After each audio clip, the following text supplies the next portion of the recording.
దేవా నాకు నిర్దోషత్వం. దానియేలుని దేవుడు వాడుకున్నాడు. మనందరి మధ్యన దానియేలుని దేవుడు నిలవబెట్టాడు. అయితే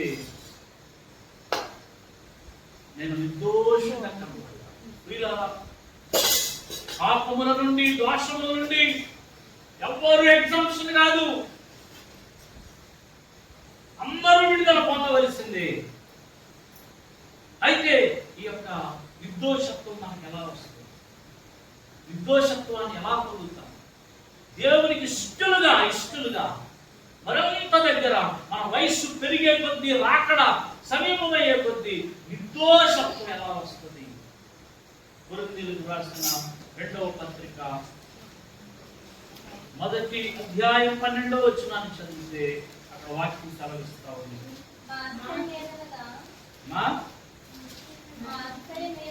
మా అతిశయమేదనగా లౌకిక జ్ఞానం. అదిగో అందరూ కూడా ఆ మాట అందరూ పట్టుకోవాలండి. ఆ మాట అందరూ పట్టుకోవాలి. అమ్మ మళ్ళీ చదువు. చూడండి, అవునంటున్నాడు కొరింథీయులతో. మా అతిశయమేదనగా లౌకిక జ్ఞానము అనుసరింపక దేవుడు అనుగ్రహించు పరిశుద్ధతతో నడుచుకోండి అన్న మాట యొక్క సారాంశం. నేను కూడా అలాగే నడుచుకున్నాను. 2 మాటలు పట్టుకోవాలి. 1 లోక జ్ఞానం, 2 దేవుడిచ్చే పరిశుద్ధత, నిర్దోషత్వం. 1 వాక్యాన్ని పరిశీలన చేస్తే నిర్దోషత్వం, ఆ పరిశుద్ధత, దేవునికి ఇష్టమైన ఆ దోషము లేని జీవితం, భక్తి ఎలా వస్తాయి అంటే లోక జ్ఞానాన్ని మనం తగ్గించుకుంటే నిర్దోషత్వం మనకు వస్తుంది. అర్థమైన వాళ్ళు అల్లి చెప్పండి. ఏం తగ్గించుకోవాలి మనం? గట్టిగా చెప్పాలి. లోక జ్ఞానాన్ని.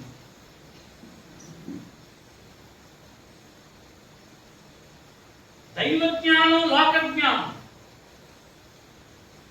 లోక జ్ఞానాన్ని తగ్గించుకుంటే ఈ కడవరి దినాల్లో విశ్వాసులందరిలో చాలా వరకు లోక జ్ఞానమే పనిచేస్తుంది. దైవ జ్ఞానం పనిచేస్తుంది. అంటే దైవ జ్ఞానం మీద మనసు పెట్టడం లేదు. దైవ కార్యాలను గురించి, దేవునిలో ఎలా ఎదగాలి అనే విషయాలను గురించి, ఆత్మలో ఎలా వర్ధిల్లాలి అనే విషయాన్ని గురించి ఈనాడు విశ్వాసం ఎక్కువ ఆలోచించట్లేదు. లోక జ్ఞానం, ఈ లోకానికి సంబంధించిన విషయాలనే వాక్యాలు చదువుతున్నాం. చాలా మంది లోక జ్ఞానులు దేవుడు వాక్యంలో ఉన్నారు. కయ్యూను గారు లోక జ్ఞాని, హేబేలు ఆత్మజ్ఞాని. నోవాహు కాలంలో 120 సంవత్సరాలు సువార్త వినలేదు. చూడండి, వాళ్ళందరూ లోక జ్ఞానం. లోకాన్ని గురించి ఆలోచిస్తారు. నోవాహు కుటుంబం దైవ జ్ఞానం. అబ్రహాము దేవుని జ్ఞానం కలిగిన వాడు, పక్కనే ఉన్నాడు. కానీ లోతు లోక జ్ఞానం కలిగిన వాడు. అరణ్యంలో ఇశ్రాయేలీయులు అద్భుతాలు చూస్తున్నారు.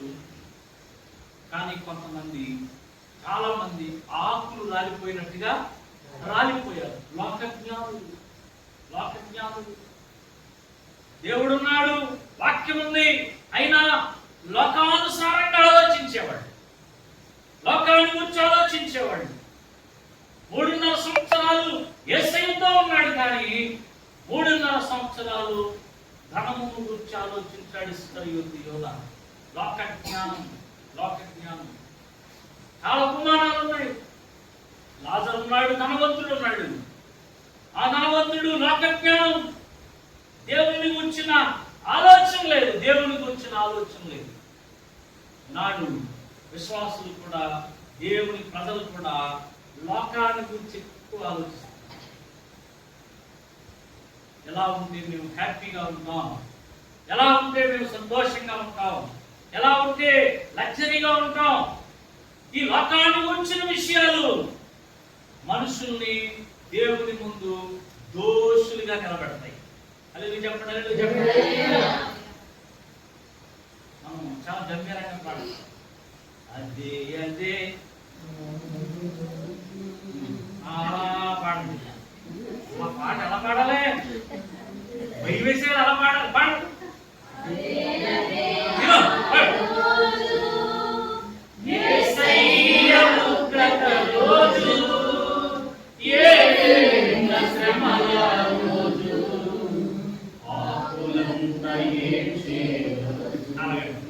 ఎవరు ఇచ్చారు?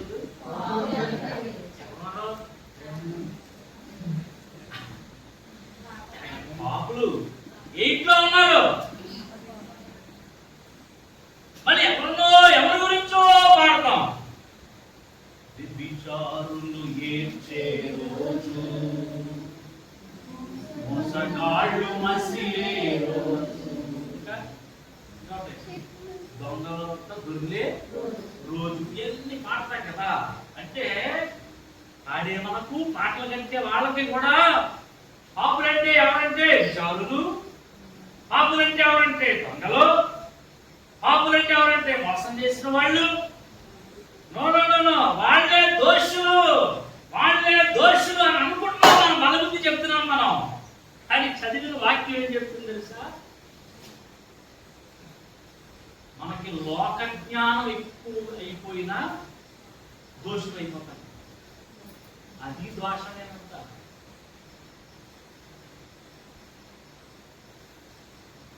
బంగారం ఎంత సంపాదించావు, వెండి ఎంత సంపాదించావు, ఈ లెక్క కంటే నువ్వు ఎంతమందికి సువార్త చెప్పావన్న లెక్క ఎప్పుడన్నా వేసుకున్నావా?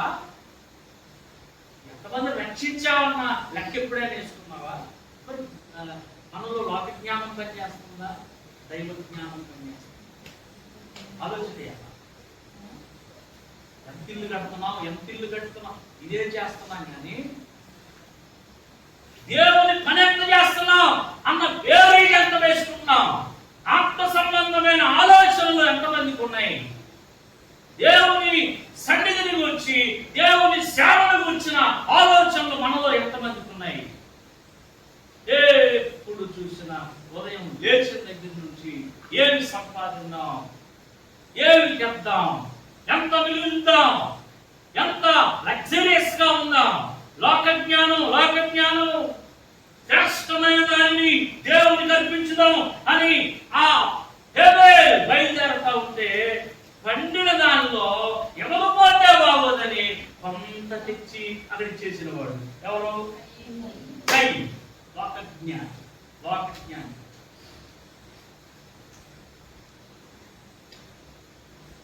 అక్కడ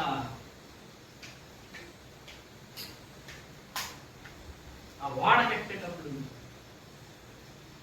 అవన్నీ దుఃఖలు అన్ని నరకటం. మగోళ్ళు పని అయితే కీలు నరగబెట్టి కీలు ఆడోళ్ళు ఏ ఆడోళ్ళు ముందో చెప్పాలి. ఏ ఆడోళ్ళు లేదో చెప్పండి. ఆడోళ్ళు పేరు లేదు, ఆడోళ్ళ పేరు లేవు, బైబిల్లో లేవు. ఆడోళ్ళ పేరు నలుగురు పేర్లు లేవు. ఈ నలుగురు పేర్లు ఉన్నాయి: నోవహు, షేము, హాము, యాఫెతు. ఈ నలుగురు పేర్లు ఉన్నాయి. తెల్లవారు లెగిస్తే చాలంటండి. తెల్లవారు లెగిస్తే చాలంట.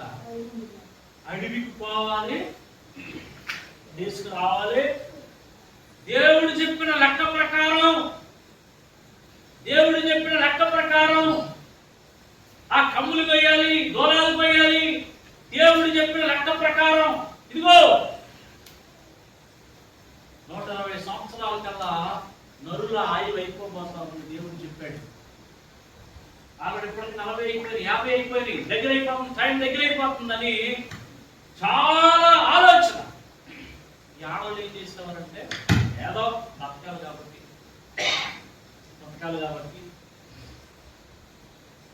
వైట్ రైస్ సాంబార్ వేసుకుంటుంటాను అలా ఆడవాళ్ళు ఏదో ఎప్పుడేమో ఎప్పుడో ఖాళీ అక్కడ ఏదో వండుకొని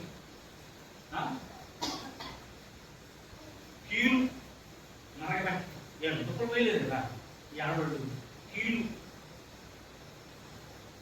నరగబెట్టి ఆ చెక్కలన్నింటికి కీలు పోయి ఇదే డ్యూటీ. నాకు గమనించింది, ఇదే డ్యూటీ. పెద్దవాడ కట్టాలి. అదేం దేశం దగ్గర నుంచి ఇదేనండి దేవుడు. కానీ బయట లోక జ్ఞానులు ఉన్నారు. బయట లోక జ్ఞానులు ఉన్నారు. 120 సంవత్సరాలు ఈ ఫ్యామిలీ ప్రకటిస్తున్నారు. వాళ్ళు ఏం చేస్తున్నారంటే తినుచు, త్రాగుచు, పెండ్లాడుచు, పెండ్లికిచ్చుచు, ఒకరికి ఒకరు కానుకలు ఇవన్నీ పంపుకొనొచ్చు. దేవుడు స్థాపన చెప్పండి. ఇప్పుడు తినుచు అందరూ ఏంటది? నోవాహు వాడు తిన్నారా లేదా? తిన్నారా లేదా? త్రాగుచు. నోవాహు వాడలో తాగారా లేదా? ఏదో సారా తాగారు, ఏదో తాగారు. పెళ్లి చేసుకోవచ్చు. ఇంట్లో పెళ్ళిలే లేదా? తేడా ఏంటి? అదే వీళ్ళు కూడా చేసుకున్నారమ్మా.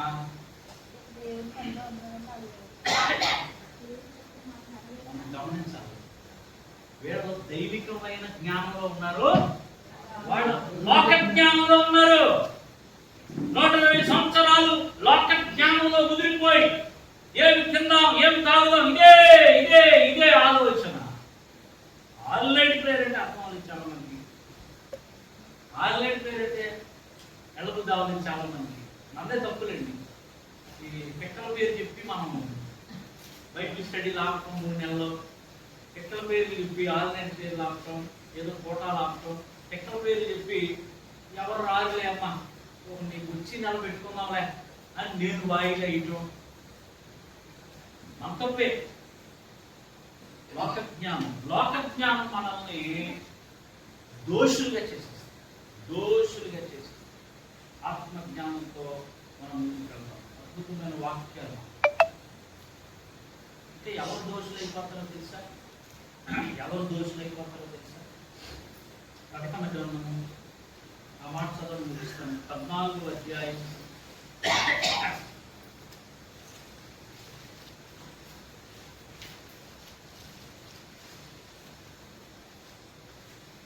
4వ వచనం నుండి చదివితే అక్కడ మీరు స్త్రీ సాంగత్యము ఎరుగని వారునై ఉండి గొర్రె పిల్ల ఎక్కడికి పోవునో అక్కడికి వెళ్ళా ఆయన వెంబడించురు. మీరు దేవుని కొరకు గొర్రె పిల్ల కొరకు ప్రథమఫలముగా ఉండుటకై మనుషులలో నుండి కొనబడిన వారు. ఇదిగో చూడండి వీరి నోట ఏ అబద్ధములు కనబడలేదు. వీరు అనింద్యులు, వారు నిర్దోషులు, వారి యందు దోషము లేదు. ఎవరు వాళ్ళు? స్త్రీ సాంగత్యమును ఎరుగని వారు. అది చెప్పండి, గట్టిగా చెప్పాలి. స్త్రీ సాంగత్యమును ఎరుగని వారు నిర్దోషులు. ఈ వాక్యంలో అంటే మనం అర్థం చేసుకోవాలి, స్త్రీ సాంగత్యమును ఎరిగిన వారు అందరూ అల్లు చెప్పండి సార్.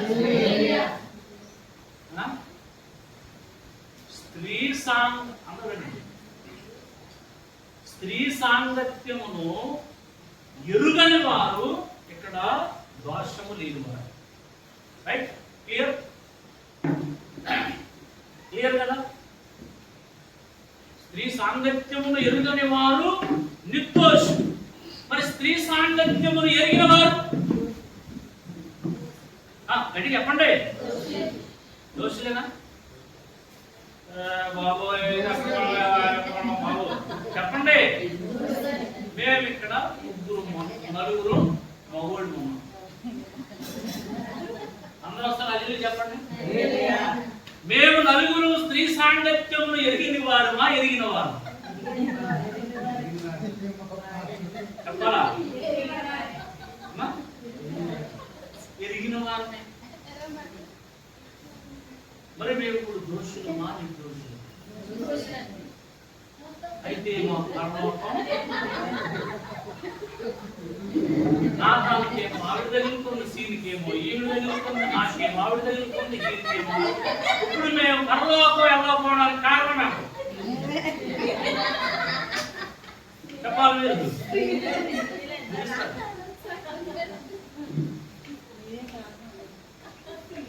మీరు జాగ్రత్తగా స్త్రీ సాంగత్యం మనల్ని దోషులుగా చేస్తుంది.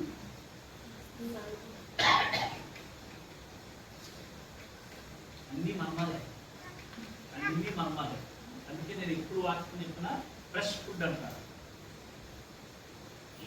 కాఫీ వదిలి జాస్ట్రో గారు చెప్తారు కదా, గొట్టాల నుంచి ఎప్పుడు అంటే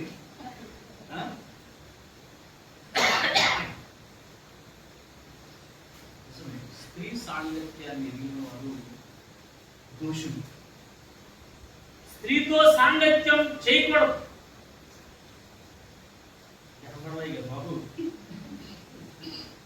స్త్రీ సాంగత్యం సీను నరకానికి తీసుకెళ్తారు. మనం స్త్రీ సాంగత్యం మనల్ని శాపగ్రస్తులు చేస్తుంది, దోషులుగా చేస్తుంది.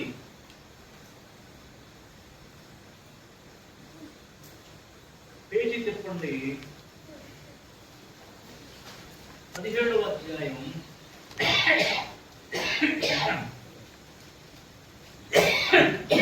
17 మొదటి వచనం. ఒక్కరు చక్కగా చక్కగా చదవండి. ఆ 7 పాత్రలు పట్టుకొని ఉన్న 7 దూతలలో ఒకడు వచ్చి నాతో మాట్లాడుతూ ఇలాగ చెప్పాడు, నీవు ఇక్కడికి రమ్ము, విస్తార జలముల మీద కూర్చున్న వినండి, మహావేశ్యకు చేయబడి తీర్పు. విస్తార జలముల మీద కూర్చున్న మహావేశ్యకు చేయబడు తీర్పు నీకు కనపరచదను. 4 వచనమమ్మా. ఆ స్త్రీ ఎవరు? పట్టుకోండి. 6 వచనంలో మరియు ఎవరు స్త్రీ? ఎవరు ఆ స్త్రీ? స్త్రీ సాంగత్యమును ఎరుగని వారంటే భార్య కాదు. స్త్రీ సాంగత్యము ఎరుగని వారు అంటే చేసుకున్న స్త్రీ, భార్య కాదు. 17వ అధ్యాయంలో ఉన్న అసలైన స్త్రీ. చెప్పాలి హల్లెలూయా. ఇది వెంటనే తిరిగే సబ్జెక్ట్ కాదు, అయినా నేను చెప్తున్నాను. ఈ స్త్రీ మహావేశ్య.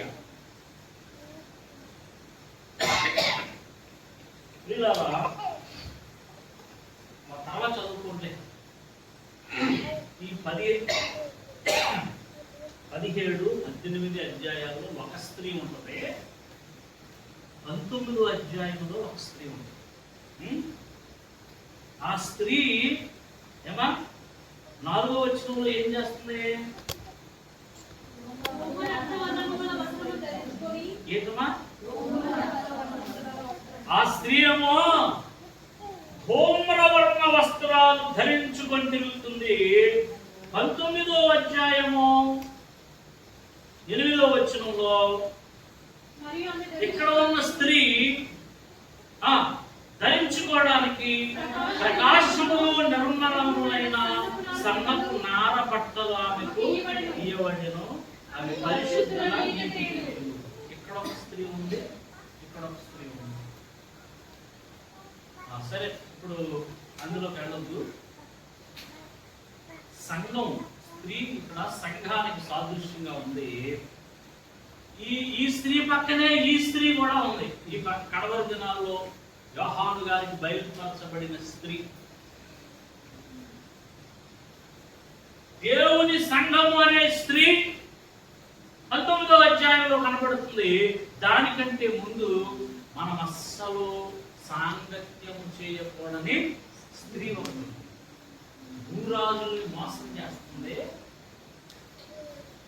పరిశుద్ధులను కూడా మోసం చేస్తుంది. అది ఏమిటి అని ఒక్కసారి మనం ఆలోచన చేస్తే ఈ కడవరి దినాల్లో భూమిపైకి అబద్ధపు బోధ అనేది ఒకటి వస్తుంది. అదే ఆ స్త్రీ మహావేశ్య. మనము నేర్చుకున్న సత్యాల మీదే మనం ముందుకెళ్ళాలి. మనం నేర్చుకున్న సత్యాలు చెప్పండి. మారు మనసు ఎన్నిసార్లు పొందాలి? క్షణము మనం నేర్చుకున్న సత్యం. రైట్? నీటి బాప్తిసం పొందుకున్న అందరూ మళ్ళా ఏ బాప్తిసం పొందా?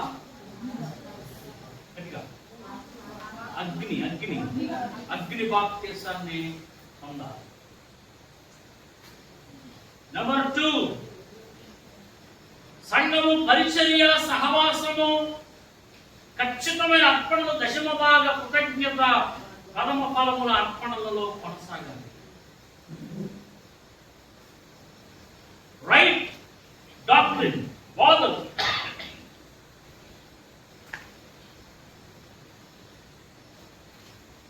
రక్తోనికి వెళ్ళిన తర్వాత ఈ బండ మీద నువ్వు బతకాలి తెచ్చేవాడు. అది మీరు చెప్పండి. ఈ బండ మీద నువ్వు బతకాలి. చాలా సంఘాలు నువ్వు టచ్ చేస్తావు, చాలా బోధలు టచ్ చేస్తావు,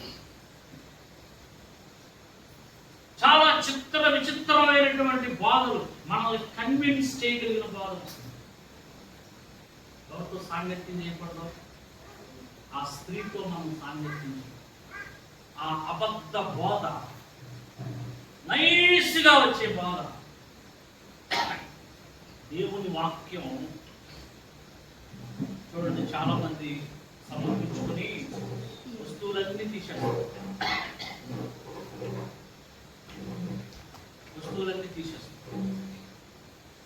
అది పిచ్చి పని, ఎదురు పనిలా కనపడుతుంది. మీరు నిజంగా గుండెల మీద చేసుకుని చెప్పండి, స్త్రీలందరూ దేవుని వాక్యము అలంకరణను ఖండిస్తుందా, అలంకరణను ఎంకరేజ్ చేస్తుందా? చెప్పాలి. ఖండిస్తుంది. అలంకరణకు దగ్గరగా ఉండమని చెప్తుందా, అలంకరణకు దూరంగా ఉండమని చెప్తుందా?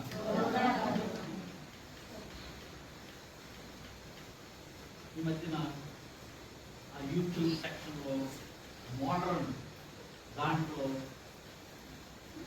ఈ స్త్రీ ప్రవేశించింది. ఇంకొకటే కాదు, ఈ అలంకరణ విషయాలని కాదు. అలా చేయొచ్చు, తప్పులేదు. ఇలా అనొచ్చు, తప్పులేదు. అలా చెప్పొచ్చు, తప్పులేదు. ఆ స్త్రీని చూడాలి మనం. భూరాజుని సైతం మోసం చేస్తే ఆమె మద్యములో మత్తులైపోయినటువంటి దైవ సేవకులు కూడా చాలా మంది ఉన్నారు. తప్పులేదు అని చెప్పేటువంటి పరిస్థితి. ఆ స్త్రీ బోధను మనం చూడాలి. యేసు చేసే కార్యాలు యోహాను సువార్త 1:47లో మనం కనుక ఒక్కసారి పరిశీలన చేస్తే, యోహాను సువార్త 1:47లో యేసు 47 యేసు నతానీయేలు తన యొద్దకు వచ్చుట చూచి, ఇదిగో ఇతడు నిజముగా ఇశ్రాయేలీయుడు, ఇతని యందు ఏ కపటము లేదు. హల్లెలూయా చెప్పండి. హల్లెలూయా. నతానీయేలు చూసి యేసయ్య ఏమన్నాడంట? నిర్దోషి అని అన్నాడు. స్త్రీ సాంగత్యానికి దూరంగా ఉండేవాళ్ళు నిర్దోషులు. లోక జ్ఞానాన్ని తగ్గించుకొని బతికేవారు నిర్దోషులుగా ఉంటారు. ఇగో నతానీయేలు చెప్తున్నాడు. నతానీయేలు ఎందుకు నిర్దోషి అయ్యాడు? నతానీయేలు కపటం లేని వాడు ఎందుకు అయ్యాడు అని అంటే, నతానీయేలు యేసయ్య కొరకు ఎదురు చూస్తున్నాడు. అందరూ హల్లెలూయా చెప్పండి. ఏం చేస్తున్నాడు? యేసయ్య కొరకు ఆయన వస్తాడని ఎదురు చూస్తున్నాడంట. యేసయ్య చేసే కార్యాల కొరకు, యేసయ్య చేసే అద్భుతాల కొరకు మనము ఎదురు చూడవలసిన వారు. Praise the Lord. Hallelujah. Pastor గారి దగ్గర, నా దగ్గర డబ్బులు ఎక్కువ ఉన్నాయి తెలుసా? పాస్టర్ గారి దగ్గర, నా దగ్గర 45 రూపాయలు ఉన్నాయి. లేవు, కానీ చాలా ఛాలెంజ్లు ఉన్నాయి. తెలిసిందల్లా ఒకటే, ప్రార్థన చేసుకోవటమే, దేవునికి స్తోత్రం, ఎదురు చూడటమే. అస్సలు ఏది మనకు ఓపిక కాదు. దేవుని కొరకు ఎదురు చూడటం. దేవుడే స్వయంగా మాట్లాడటం, ఆ సమయానికి ఎవరో ఒకరిని ప్రేరేపించడం, ఆ సమయానికి ఎవరో ఒకరి ద్వారాలు తెరవడం. అవుతా, అదే బతుకు. అందరికీ ఒక టర్నింగ్ పాయింట్ ఉంటుంది, కానీ దేవుని సేవ చేసేవాడికి ఒక్క టర్నింగ్ పాయింట్ ఉండదు. అన్ని టర్నింగ్ పాయింట్, ప్రతి మూమెంట్ ఒక టర్నింగ్ పాయింట్. చాలా ఛాలెంజ్ ఉంది. ఇలాంటి ఎన్నో అండి. ఇలా దేవుని కొరకు ఎదురు చూడటం కూడా మనలో ఉన్నటువంటి దోషం పోదు. దేవుని స్తోత్రం. దేవుని కొరకు ఎదురు చూసే వాళ్ళకు కూడా దోషం పోతుంది. ప్రతి కష్టంలో, ప్రతి వ్యాధిలో, ప్రతి బాధలో దేవుని కొరకు ఎదురు చూసే వారికి దోషం పోదు. ముగిస్తున్నాను. ఎందుకు ఈ మాటలు చెప్పాలనిపించింది? ఈవేళ దేవుని యొక్క బలము పొందుకుందాం, ఆత్మచేత నింపబడదాం.